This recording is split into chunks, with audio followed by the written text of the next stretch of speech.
दररोज निष्पक्ष व ताज्या बातम्या पाहण्याकरिता चॅनलला लाईक आणि सबस्क्राईब करा। चक्रधर नगर नागपूर येथे दिनांक 9 फेब्रुवारी 2025 रोजी एका नागरिकास एटीएम कार्डची अदलाबदल करून मोठ्या प्रमाणावर फसवणूक झाल्याची घटना समोर आली आहे।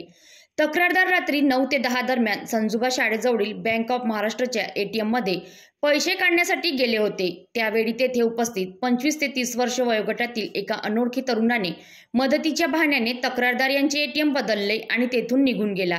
सकाळी 10 फेब्रुवारी 2025 रोजी तक्रारदार यांना त्यांच्या खात्यातून 50,000 रुपये एटीएमद्वारे तसेच एका ज्वेलर्सच्या दुकानातून एटीएमद्वारे 71,660 च्या खरेदीसाठी वापरण्यात आल्याचे मेसेज मिळाला।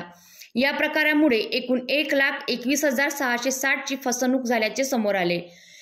पोलीस आयुक्त डॉक्टर रवींद्र सिंगल यांनी सर्व नागरिकांना विशेष खबरदारी घेण्याचे आवाहन केले आहे। एटीएम मध्ये कोणालाही तुमच्या कार्डला किंवा पिन नंबरला स्पर्श करू देऊ नका। कोणत्याही अनोळखी व्यक्तीकडून मदत घेऊ नका। एटीएम मशीन मधून पैसे निघत नसतील तर लगेच बँकेच्या अधिकृत हेल्पलाईन नंबरवर संपर्क साधा।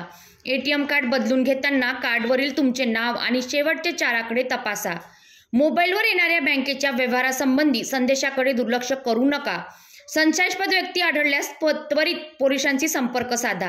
या प्रकारची कोणतीही फसवणूक झाल्यास जवळच्या पोलीस ठाण्यात त्वरित तक्रार नोंदवा व आपल्या बँकेलाही सूचित करा। सुरक्षित व्यवहार करा आणि फसवणुकीपासून स्वतःचा बचाव करा, असे पोलीस आयुक्त डॉक्टर रवींद्र सिंगल यांनी सर्व नागरिकांना आवाहन केले आहे।